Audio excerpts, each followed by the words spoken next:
Declaration of Independence, where it says that we can construct a government to assure our greater safety, security, and happiness. Well, safety, that's about peace.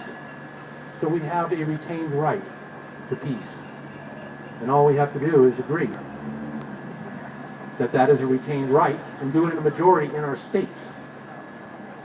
Now there was another group of ancient people in England. They were called the Freemen. And the Freemen were pretty much inspired by the Druids. They were very wise people. And in the Magna Carta, which the Freemen forced to happen as a peace treaty between the king and the barons, and it doesn't say the Freemen, but it does say something about the preservation of our souls, which means that the Freemen were basically conducting war upon them, and it brought them to the negotiating table. Clause 61 of Magna Carta represents Article 5, with, of course, the king and barons and their roles being changed. The barons are the states, and the federal government is the king. And so the barons, through Article 5, when 3/4 of the states are ratifying the proposed amendment, Congress and the court have no authority over the proposed amendment. So in order to retain a right that is not enumerated, we must accept the definition of that right in a majority within a state, and then compel our state legislations to then propose amendments to the federal Constitution. And then 3/4 of the states, 38 states, are proposing, and then they ratify those amendments. Congress and the court have no authority over the amendment. Well, along the lines of the greater meaning of free speech has a purpose. One of them is biologically understood.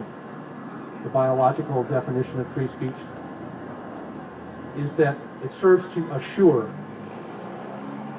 that information vital to survival is shared and understood. The legal purpose of free speech in America is to enable the unity in the people to effectively alter or abolish government destructive to unalienable rights. So all we need to do is create peace is to agree and accept definition of the purpose of free speech as being to enable the unity required to effectively alter or abolish government destructive to unalienable rights. The word unalienable is not fully understood, and certain scholars have changed it to inalienable, which of course is moving away from the actual law, and the actual law is unalienable, which means that you cannot take the right by law. So with these very simple understandings and accepting the definition of a retained right, which is actually stated in the Declaration of Independence, we have the right to alter or abolish, which is then manifested as law in Article 5, with an orderly alter or abolition of government destructive to unalienable rights, and then accepting the definition of the purpose of free speech. With those two simple things, in a majority in our states, we can basically return constitutional government. Now, nobody has a good reason to not accept that free speech has a purpose. So we already agree. This is called natural law. This is in our genes. This is our instinct. Our instinct says that we, as a group, will protect ourselves. We, as a group, will protect our environment. And this is unconscious. So we have an unconscious agreement that exists in all of us that we simply need to make conscious. And that's what free speech is about, is bringing the truth